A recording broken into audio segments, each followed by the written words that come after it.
ओम शांति।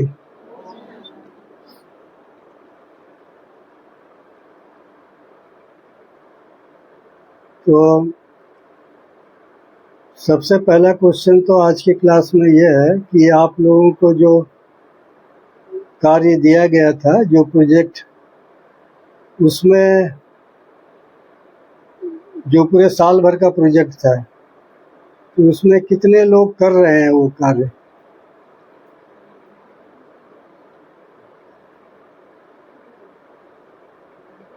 करीब 40% है।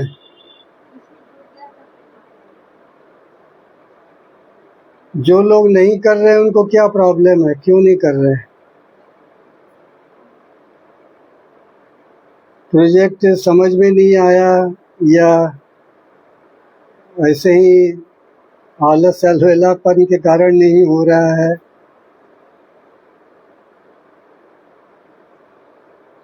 वैसे तो मैंने सोचा था आज जब मैं आ रहा था दूसरे टॉपिक पर क्लास करने के लिए, लेकिन फिर मेरा विचार बदल गया, क्योंकि जो प्रोजेक्ट दिया हुआ है उस प्रोजेक्ट के ऊपर ही फिर दोबारा क्लास को रिपीट करना बहुत ज़रूरी है।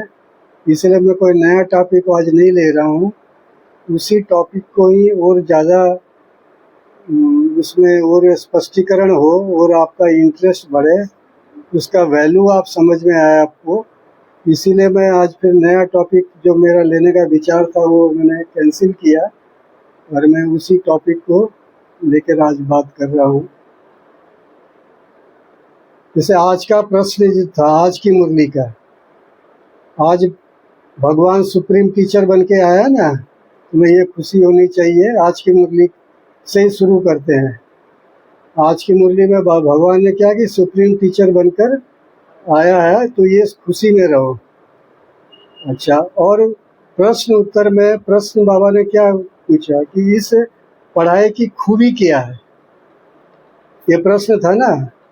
तो उसमें उत्तर क्या था कि इस पढ़ाई की खूबी यह है कि नए नए बच्चे भी पुराने बच्चों से तीखे जा सकते हैं।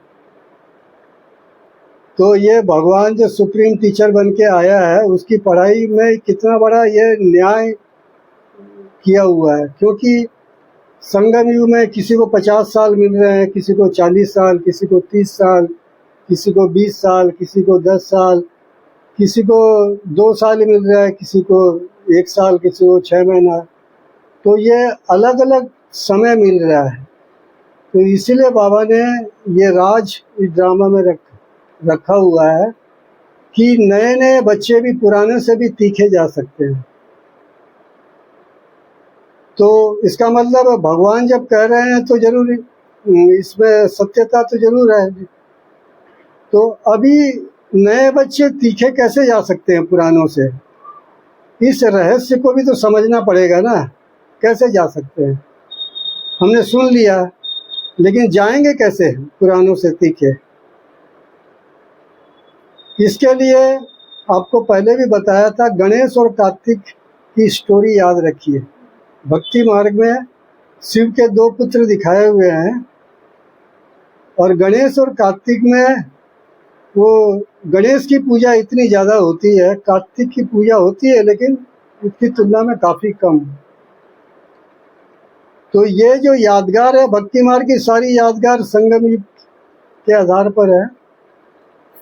तो हम यदि गणेश जैसा पुरुषार्थ करेंगे, गणेश को क्या कहा कि बुद्धिमान, बुद्धिमानी से यदि पुरुषार्थ करेंगे तो हम गणेश जैसा बहुत सहज हम आगे बढ़ सकते हैं। लेकिन यदि बुद्धिमानी से पुरुषार्थ नहीं करेंगे तो वो कार्तिक जैसा ही रह जाएंगे। तो अभी उस रहस्य को समझना है कि हम कैसे तीखे जा सकते हैं पुरानों से भी। तो उस एक सिंपल बात समझ लीजिए, जैसे शूद्र से ब्राह्मण बनने के लिए पहली शर्त बाबा ने क्या बताई? पवित्रता। पवित्रता नहीं है तो कोई शूद्र से ब्राह्मण नहीं बन सकता। अब दूसरी बात और समझ लीजिए कि ब्राह्मण से यदि श्रेष्ठ ब्राह्मण बनना है तो दूसरी धारणा है दया भाव, मर्सीफुल नेचर, करुणा। उसके विभिन्न नाम कई हो सकते हैं, मूल रूप में दया भाव, क्षमा भाव, ये सब कहा हुआ है। तो ये यदि है तो आप साधारण ब्राह्मण से श्रेष्ठ ब्राह्मण बन सकते हैं। और इसी में ही तो गणेश और कार्तिक का फर्क है। यदि इस बात को, पवित्रता तो है ही, उसको तो किसी भी हालत में उसमें कोई कॉम्प्रोमाइज नहीं हो सकता है, और उसके लिए तो बाबा की मुरलिया में हमेशा आते रहते हैं। लेकिन पवित्रता के साथ साथ यदि ये दया भाव की नेचर, मर्सीफुल की नेचर को आप पक्की धारणा जब तक नहीं बनाएंगे, कभी भी तीव्र पुरुषार्थी, अच्छे पुरुषार्थी नहीं हो सकते।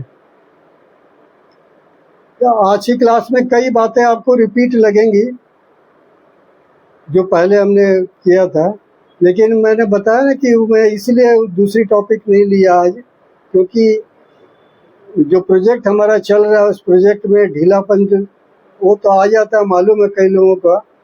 तो इसीलिए उस प्रोजेक्ट में वापस आपको जान आए, ताजगी भरे, उमंग उत्साह आए, इसकी वैल्यू समझ में आए, तब वो चीज़ होगी। इसीलिए भले वो कई बातें रिपीट होंगी, लेकिन उसको रिपीट करना भी बहुत ज़रूरी है। सबसे सहज और फर्स्ट क्लास पुरुषार्थ क्या है? आप लोगों को एक स्लोगन दिया गया था, स्लोगन एक प्रिंट करके दिया गया था। उसमें बाबा ने जो कहा था वो दया भाव, ठीक है, वो आधार तो वही है, दुआएं। सबसे सहज और फर्स्ट क्लास जो पुरुषार्थ है वह दुआएं। सारे दिन में आपको हर एक से दुआएं मिले, कोई भी नाराज नहीं हो आपसे, यह है फर्स्ट क्लास पुरुषार्थ।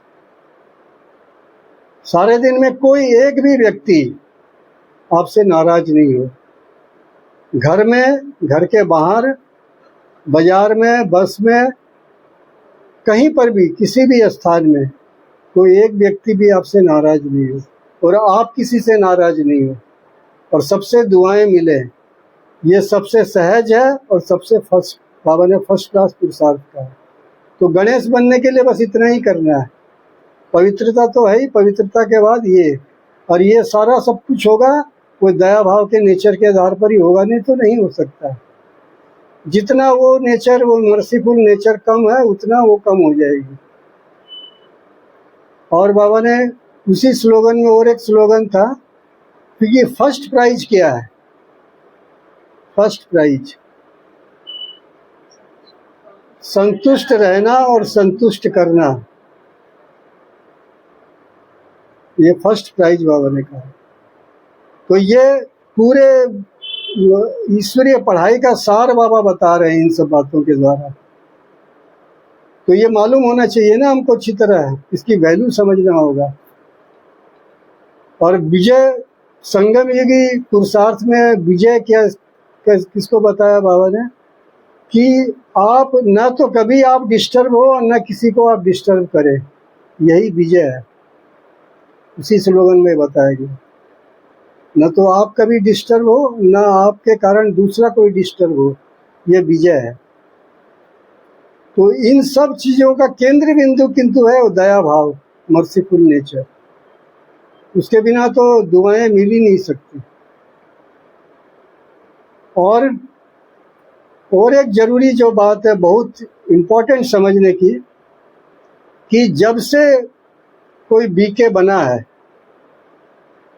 और जब से अंतिम श्वास तक, जितने दिन का जिसका टाइम पीरियड है, किसी का 2 साल, 10 साल, 20 साल, तो वो सारा जो पुरुषार्थी जीवन है, उसमें जो कुछ भी आप पुरुषार्थ कर रहे हैं, उसमें जो कुछ भी आपका जमा हो रहा है, वो जमा के 3 खाते बताए गए थे।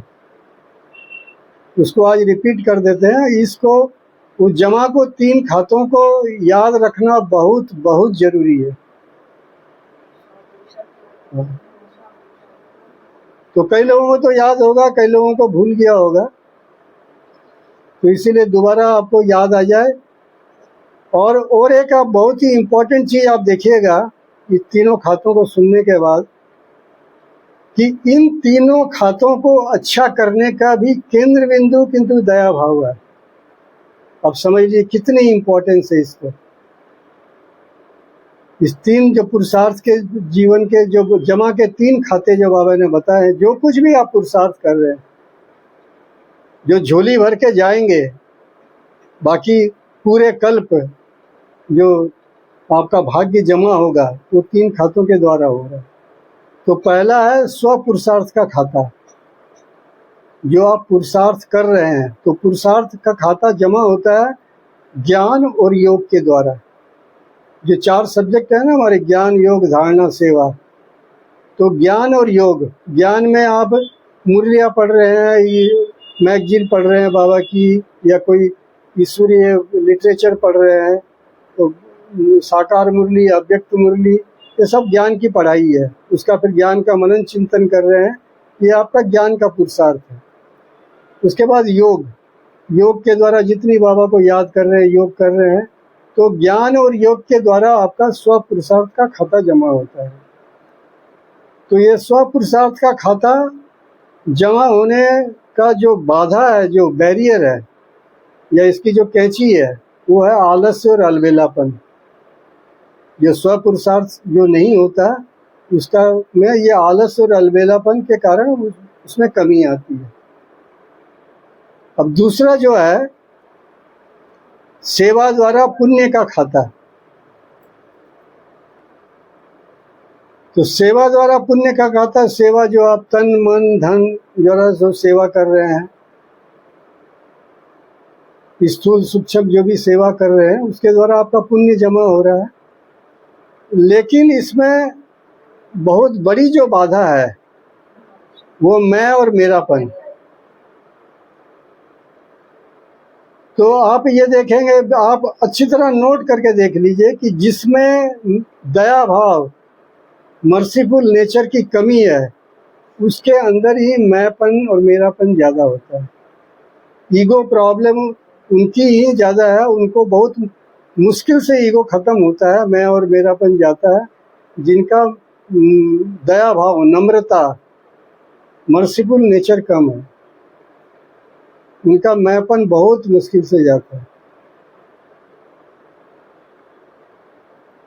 और इसको बाबा ने टेस्ट करने के लिए अभिमान और अपमान, ये दो शब्द कहे हैं, कि किसी भी बात में यदि आपको अपमान की फीलिंग होती है तो इसका मतलब अभिमान है, इसलिए अपमान की फीलिंग होती है।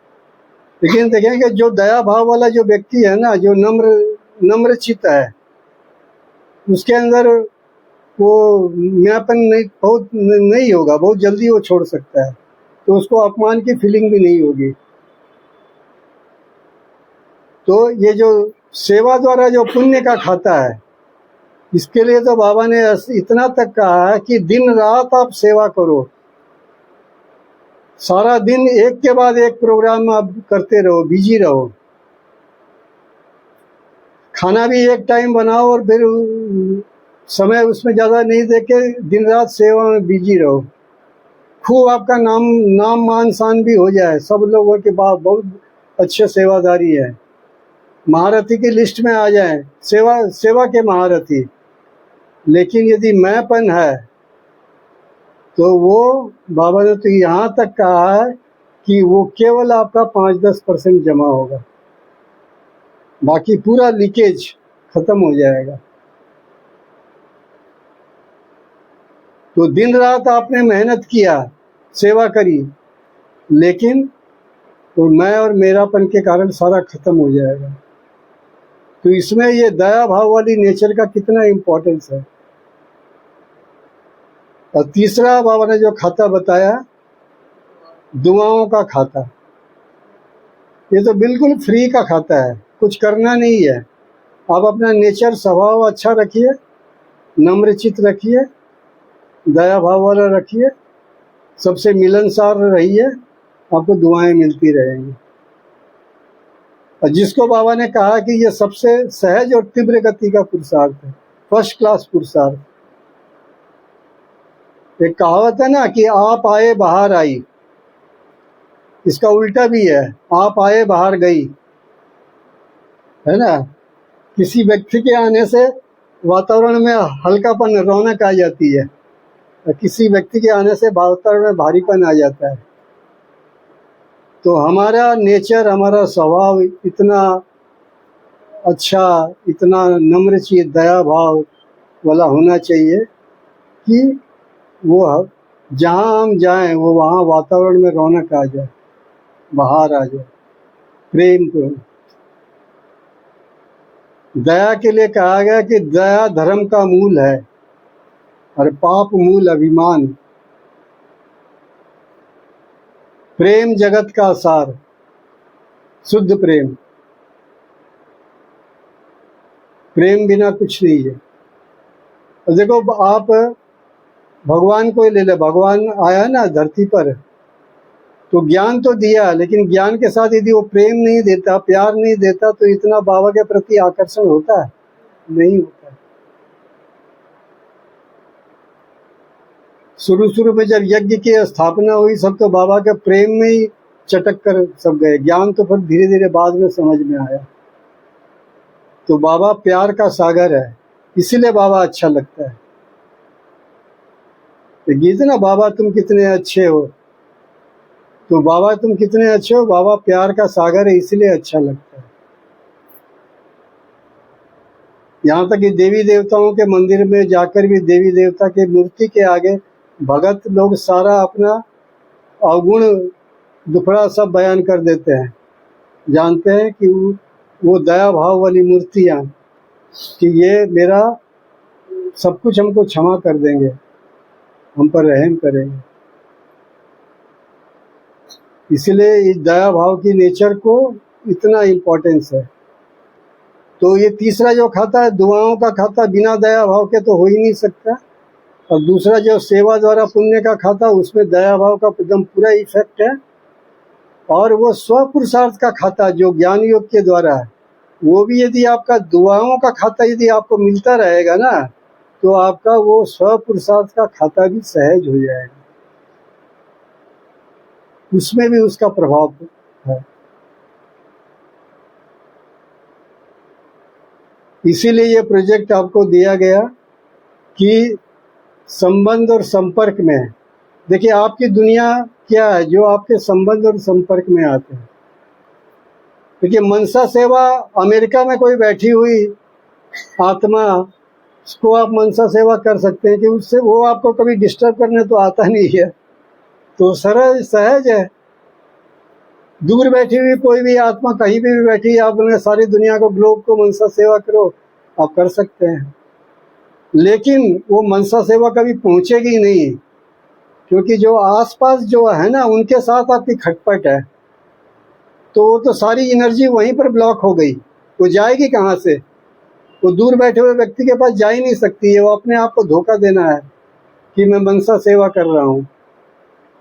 क्योंकि यदि एक व्यक्ति के साथ भी थोड़ी मात्र भी यदि आपकी खटपट है, अनबन है, असंतुष्टता है, तो आपकी एनर्जी वहीं पर ब्लॉक हो रहेगी, वो जाएगी नहीं, मनसा सेवा आपका नहीं होगा। एक भी आत्मा, वन सिंगल सोल।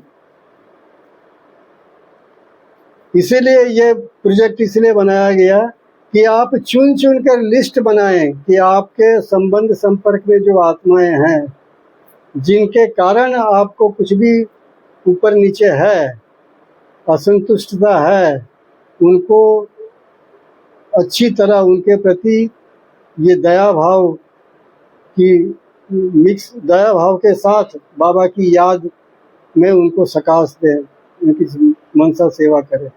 जब तक उसको नहीं ठीक करेंगे, तब तक मनसा सेवा विश्व की तो कभी कर ही नहीं सकते। इसीलिए इस प्रोजेक्ट का, और ये इसीलिए साल भर का प्रोजेक्ट रखा गया ताकि एक आपकी अभ्यास और नेचर बन जाए।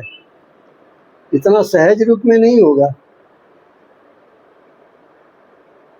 इतने, क्योंकि जब तक इसमें आप अटेंशन नहीं देंगे नहीं होगा। आप सारा पुरुषार्थ, ये संगम युग का 10 साल 20 साल 50 साल भी बीत सकता है, ये देखा है हमने प्रैक्टिकल।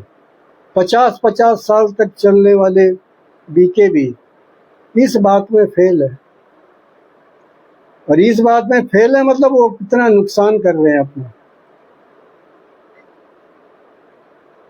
क्योंकि इस बात को ठीक नहीं करेंगे तो नहीं होगा। तो कार्तिक वाला ही पुरुषार्थ हो जाएगा, गणेश बन का पुरुषार्थ नहीं होगा। इस संगम के पुरुषार्थ द्वारा भी दो वंश बन रहे हैं ना, एक सूर्यवंशी एक चंद्रवंशी। तो सूर्यवंशी बनने के लिए ये जरूरी है, ये तो चंद्रवंशी बनेंगे। तो इसलिए बहुत अटेंशन देना है ये प्रोजेक्ट को। अभी भी यदि ढीलापन है जिनका भी, तो फिर से इसमें जागृत हो जाइए। देखिए, वो किसी प्रोजेक्ट के द्वारा, किसी संगठन के द्वारा जब आपको इंस्पिरेशन मिलता है तब वो पुरुषार्थ होता है। उसमें भी आप नहीं करेंगे तो फिर आप अपने आप अकेले कैसे करेंगे। जब कोई होमवर्क मिलता है तो समझ लीजिए कि बाबा ने होमवर्क दिया है, इसलिए इसको ढीला नहीं छोड़ना है।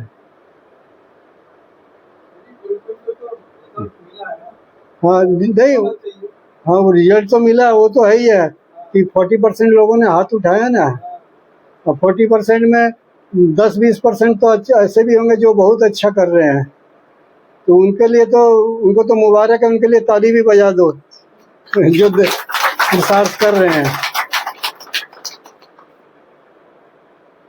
बाकी तुम तो ये क्लास टोटल सबके लिए कर रहे हैं, इसीलिए मैंने वो आज नया टॉपिक देने का मेरा विचार था, लेकिन मैंने सोचा कि नहीं, नया टॉपिक जब कभी दोबारा आएंगे तो नया टॉपिक करेंगे।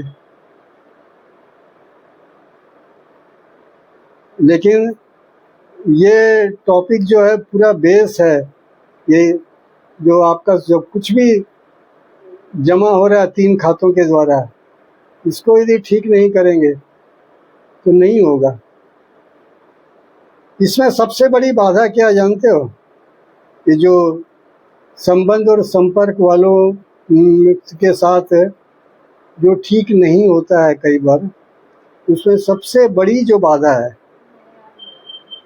सबसे बड़ी जो बाधा जो है ना, वो ये है कि रियल में कोई व्यक्ति गलत है, रियल में, ऐसे नहीं कि आप कोई गलत परख रहे हैं, और रियल में वो आपको तंग करता है, सचमुच बदमाश है, दुष्ट है, कुछ गड़बड़ करता है, उसका इफेक्ट आपके ऊपर पड़ते रहता है।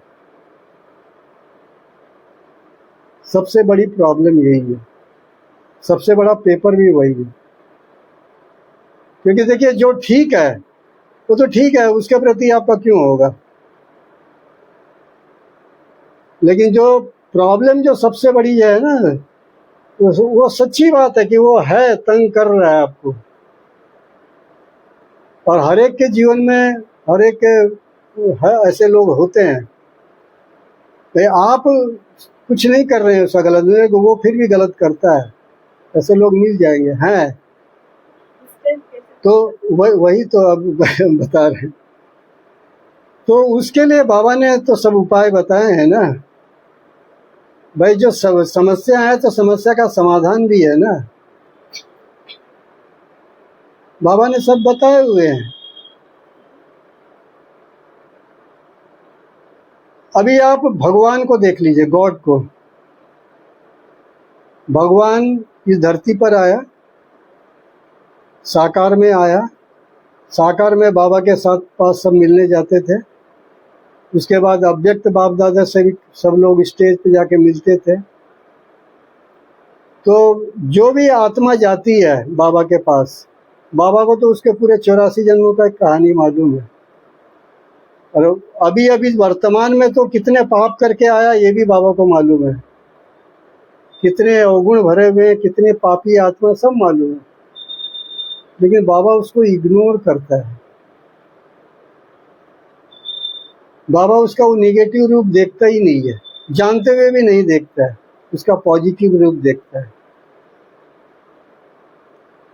तो भगवान के इस फॉर्मूले को अपने यूटिलाइज करिए कि जिस प्रकार भगवान इस धरती पर साकार में आकर भी पतित आत्माएं भी जब उनके पास जाती हैं, तो बीके जब पहली बार दूसरी बार जो भी बाबा के पास जा रहे हो तो संपूर्ण नहीं बन गए, वो तो अपने पुराने पाप की गठरी लेकर ही बाबा के पास जा रहे हैं। बाबा को सब मालूम है कि कितने पाप करके आया है, लेकिन बाबा वो सब देखते हुए बाबा नहीं देखता है, बाबा उसका पॉजिटिव रूप देखता है। तो इसलिए वास्तव में इस संसार में विलेन कोई है ही नहीं। ये बाबा ने ज्ञान दिया है कि कोई भी आत्मा परम धाम में, वो आत्मा पवित्र आत्मा है। ये तो मालूम है, सिंपल बाबा ने बताया हुआ है कि कोई भी आत्मा जब परम धाम से उतरती है इस धरती पर, उसके अंदर कोई खराबी नहीं होती, तो प्योर आत्मा होती है।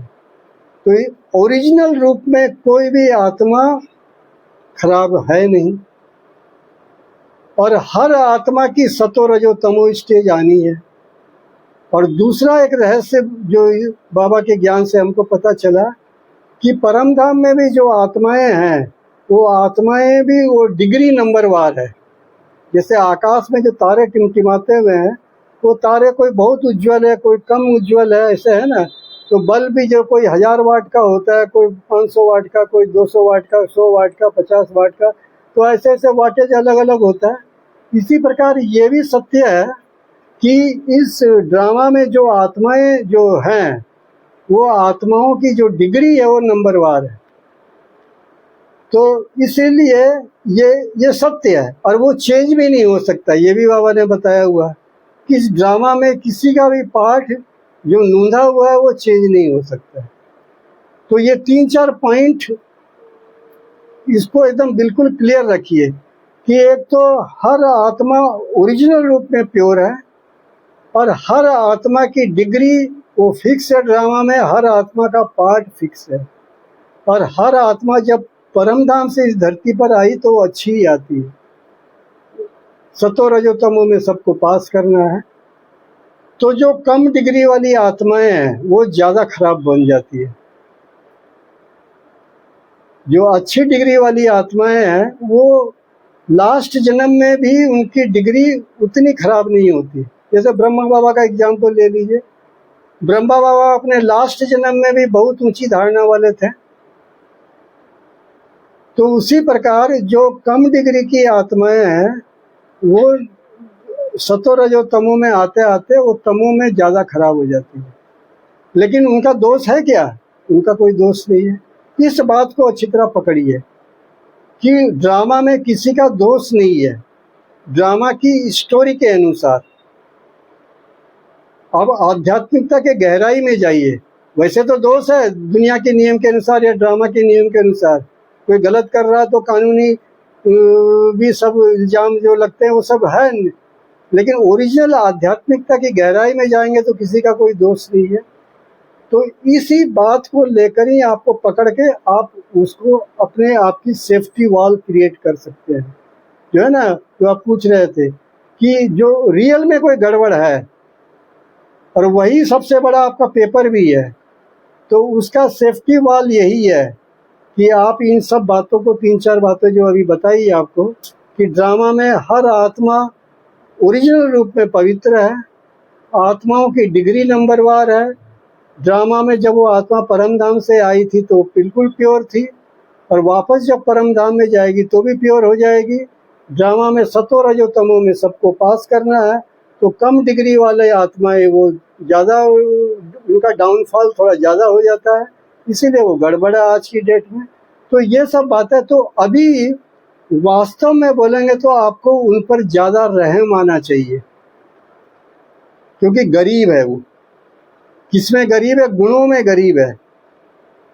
गुण रूपी जो धन है, वो चरित्र रूपी जो धन है, उसमें वो गरीब है आत्मा, वो कम डिग्री वाली आत्मा है।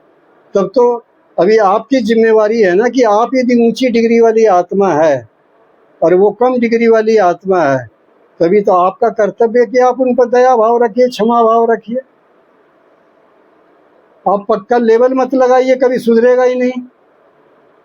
यदि आपने ये लेवल लगा दिया कि कभी सुधरेगा नहीं, तो इसमें पहला नुकसान अपना कर लिया, क्योंकि मेरे मन मंदिर में हमने एक गलत चीज बैठा ली। बाबा भगवान तो किसी के लिए नहीं कहता है, या न कभी सोचता भी है, उस भाव से देखता ही नहीं है कि ये कभी नहीं सुधरेगा, मेरा बच्चा है। बाबा तो हर आत्मा को उस ओरिजिनल पवित्र रूप में देखता है। तो यही आपकी सेफ्टी वाल है। ये जो सबसे बड़ी जो प्रॉब्लम जो है ना, यहीं पर है। और देखिए, वास्तव में ये करने का अभ्यास भी है, ऐसे नहीं है कि करने का अभ्यास नहीं है। समझ लीजिए कोई माता है और उसके घर में उसका जो बच्चा है वो बिगड़ गया है, और माता को सब कुछ मालूम है। बच्चा देरी से आता है, दोस्तों के चक्कर में बिगड़ गया है, शराब वगैरह भी पीने लगा, हाँ, गलत संग में पड़ गया, तो माँ सब कुछ जानते हुए भी घृणा नहीं करती उससे। एकदम आजकल की जो एकदम माताएं, कुछ कुछ तो ऐसा गलत हो गया है माताओं के साथ भी, लेकिन जनरली अधिकतर मैक्सिमम वो माता फिर भी रहम रखती है और उसकी बातें फैलाती भी नहीं है। और यही उसके अंदर वो जानते हुए भी एक उसमें क्या काम कर रही है, दया भाव और क्षमा भाव काम करता है, स्नेह काम कर रहा है। तो वो जानते हुए समझते हुए भी अपने बच्चे को हमेशा ही वो अच्छा बन जाए, सुधर जाए, ये भावना रखती है।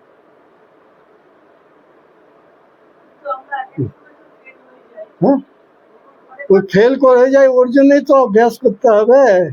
ওই জন্য তো এই প্রজেক্ট তার জন্যই আছে। ये जो प्रोजेक्ट जो है, ये जो प्रोजेक्ट बनाया गया है, ये इसीलिए 20 मिनट आपको डेली कार्य दिया गया, खास उसके प्रति सोचिए, बैठिए। वो ऐसे नहीं होगा, ये जो नहीं तो ऐसे ही होगा कि हमरा फेल हो ही जाए। तो फेल होने का कारण यही है कि वो अभ्यास नहीं है। कोई भी चीज तो अभ्यास से होगा ना, अभ्यास बिना तो नहीं होगा ना, अभ्यास से ही है। না, তাই জন্য তো 1 বছরের प्रोजेक्ट देवा আছে ना, 1 साल का आपको प्रोजेक्ट दिया और एक ही टॉपिक पर आपको बार बार पुरुषार्थ।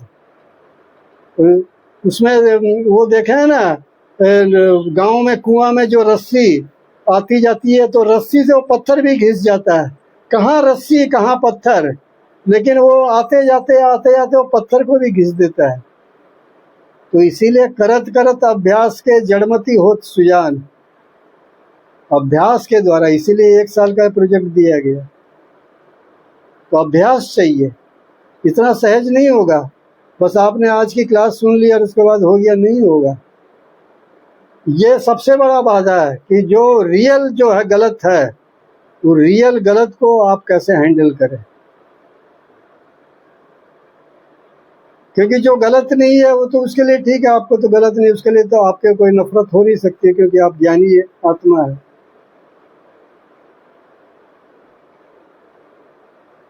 तो यहाँ पर वो जो माँ का एग्जाम्पल बता रहा था, वो तभी हो सकता है जब दया भाव क्षमा भाव है। और दूसरा इसमें सबसे पहले तो ये है कि वो इसमें मेरे को फायदा क्या है, पहले अभी अपने लिए ही पहले सोचें कि कोई गलत है, और गलत को मैं यदि सोचूं कि गलत है, तो इसमें मेरा फायदा क्या है, तो नुकसान है।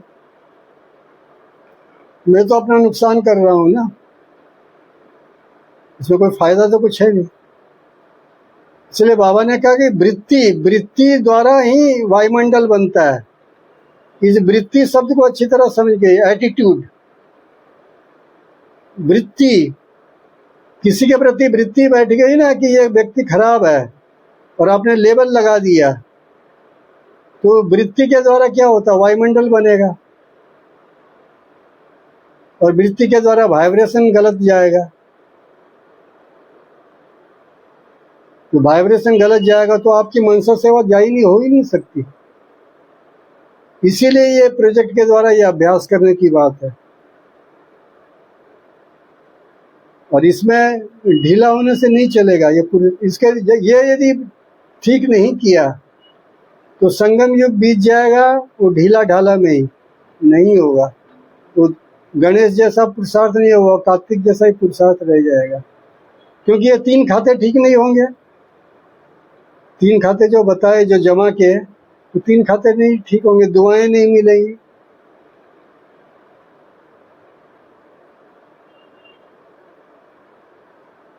तो इसीलिए इसको बहुत जरूरी है।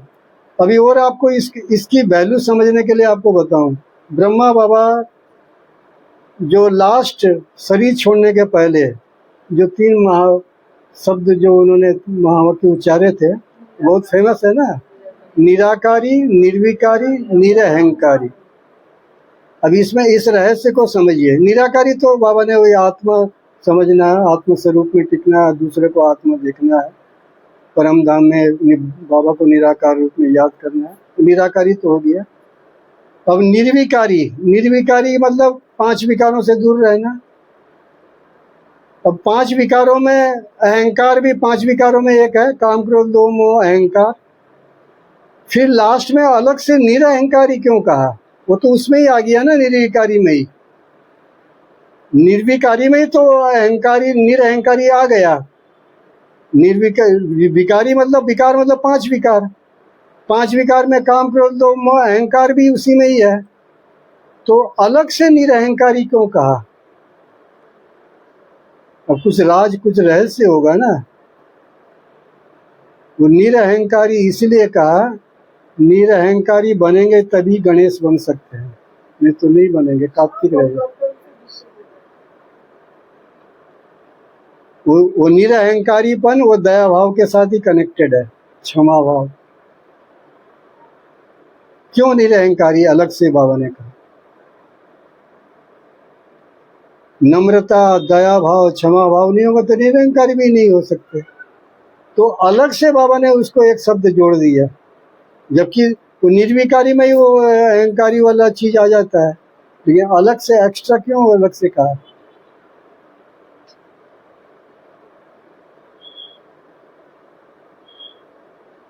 तो इसलिए इसकी वैल्यू है।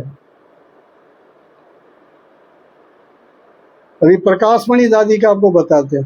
प्रकाशमणि दादी का, उन्होंने जो अंतिम समय शरीर छोड़ते हुए जो 3 शब्द कहे, निमित्त, निर्माण और निर्मल वाणी। ये प्रकाशमणि दादी, निमित्त, निर्माण और निर्मल वाणी, ये तीनों बातें वो दया भाव के साथ कनेक्टेड है। दया भाव, क्षमा भाव, निरअहंकारीपन के साथ है। जो लास्ट वाला ब्रह्मा बाबा का जो तीसरा शब्द है निरअहंकारीपन, उसी का ये विस्तार है, निमित्त, निर्माण और निर्मल वाणी।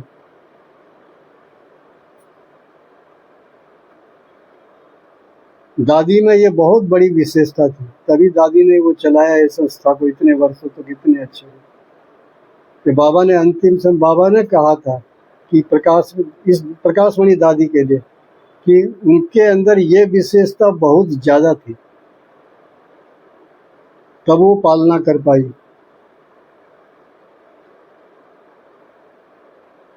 और ये धारणा इतनी अच्छी है ना, इसके द्वारा आप पूरे कल्प, सारे कल्प, लास्ट कलयुग तक भी यदि इस धारणा को, इस स्वभाव को अपना अच्छा बना लिया, पूरे कल्प आप सबके साथ स्नेही सहयोगी जीवन का आपको भाग्य मिलेगा।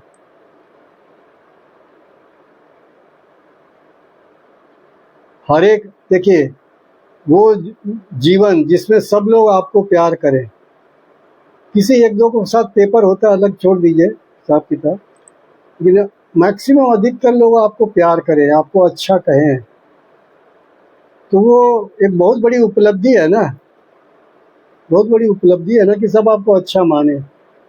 क्योंकि और वो अच्छा तब मानेंगे आपका स्वभाव अच्छा है। तो ये जो मर्सीफुल वाला जो नेचर है ना, ये संगम युग में इसको इतना स्ट्रांग बना लीजिए इतना स्ट्रांग बना लीजिए जो पूरे कल्प आपका काम आए। पवित्रता तो है ही, पवित्रता के साथ साथ ये इतना,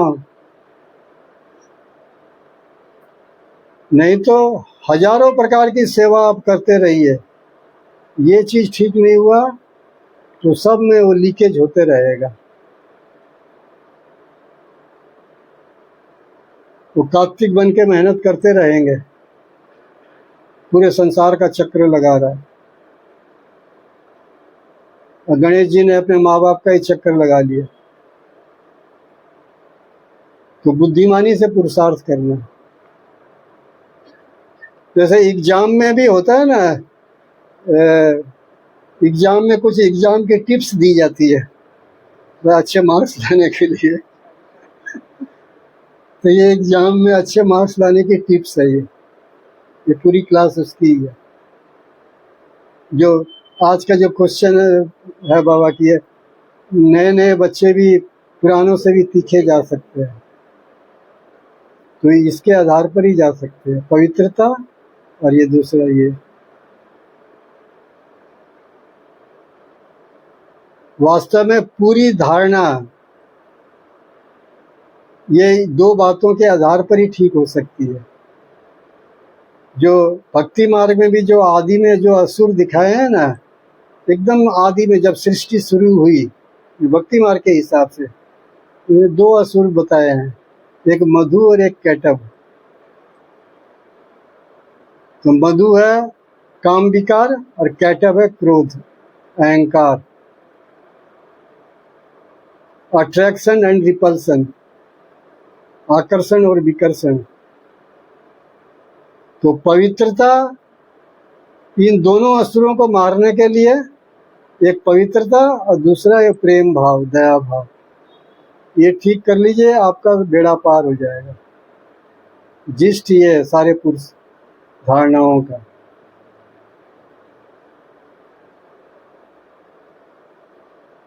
इसीलिए इस बात को मैं बार बार रिपीट कर रहा हूँ, और खास इसमें अटेंशन देके पुरुषार्थ करना पड़ेगा।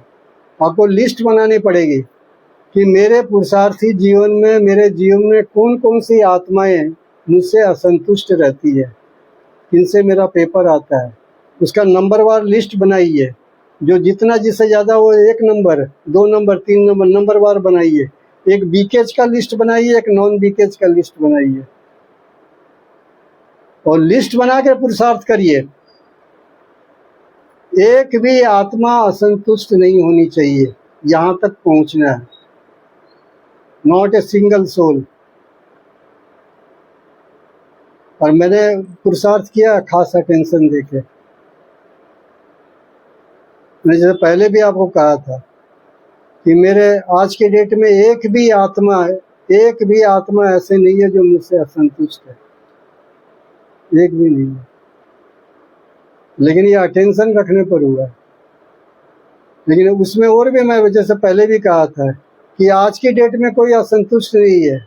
कल ऐसी कोई बात हो सकती कि वो असंतुष्ट हो जाए, कुछ खटपट हो जाए, तो उस समय क्या करना पड़ेगा?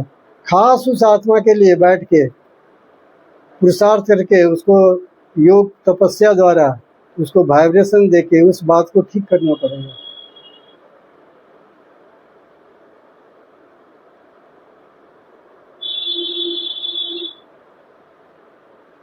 इसलिए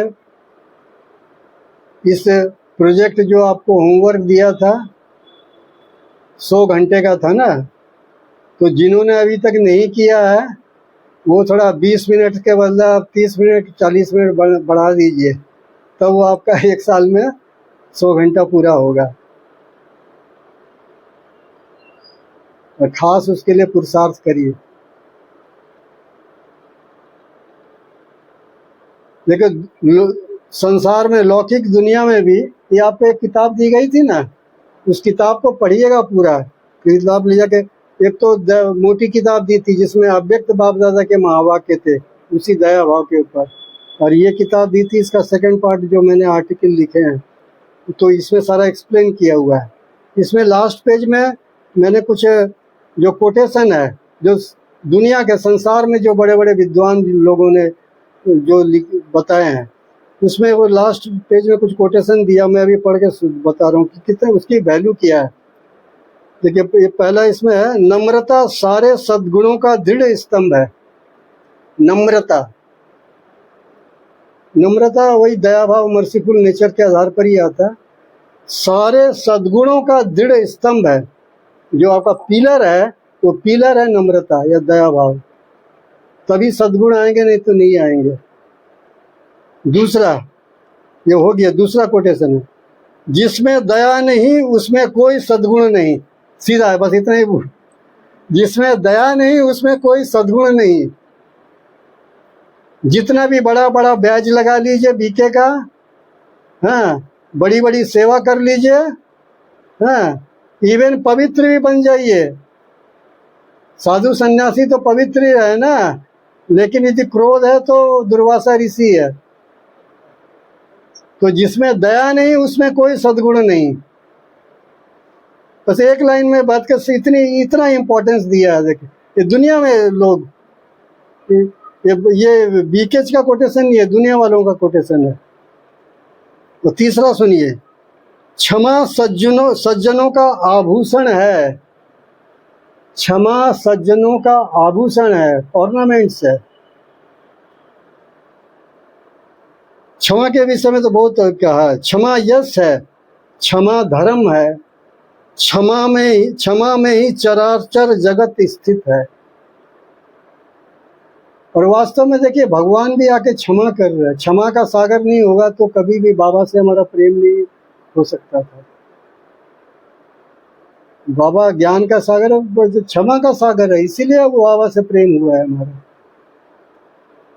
क्षमा तेजस्वियों का तेज है, क्षमा तपस्वियों का ब्रह्म है, क्षमा सत्यवादियों का सत्य है, क्षमा सत्य है और क्षमा मनोनिग्रह है। क्षमा की इतनी वैल्यू है। इसीलिए वो जो सबसे बड़ा प्रॉब्लम है, जो रियल में जो गलत है, उस गलत को आप तभी उस प्रॉब्लम से बच सकते हैं जब आप क्षमा करेंगे। और क्षमा आपको इसलिए करना है कि वो बेचारा गरीब है, वो बेचारा गरीब है। ड्रामा की स्टोरी के अनुसार वो आत्मा गरीब है, गुणों में गरीब है, उसका कोई दोष नहीं है। ड्रामा अनुसार बाबा ने ड्रामा के अनुसार मैं आत्मा उससे ज़्यादा डिग्री वाली हूँ,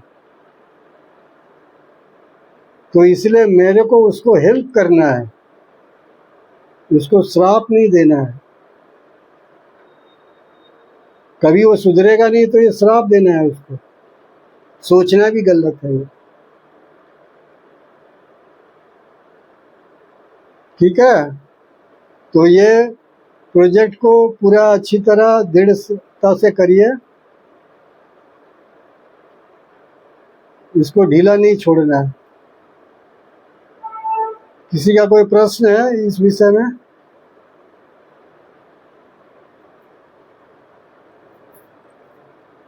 मुश्किल है क्या? असंभव तो नहीं है। ठीक है, मुश्किल है लेकिन असंभव नहीं है। तो मुश्किल के लिए क्या करना पड़ता है? करत करत अभ्यास जड़मति होत सुजान। इसलिए अटेंशन दे के अभ्यास करना है, बिना अभ्यास के होगा नहीं। जब ये इसकी इतनी इम्पोर्टेंस है,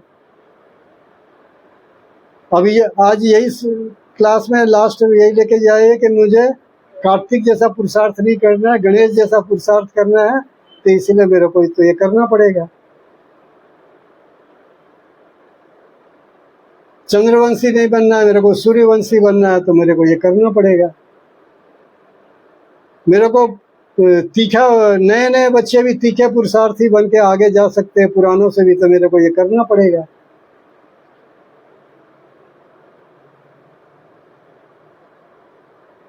ठीक है, इसीलिए मैंने इस टॉपिक को आज दोबारा रिपीट किया। दोबारा कभी आएंगे तो नया टॉपिक देंगे। ओम शांति।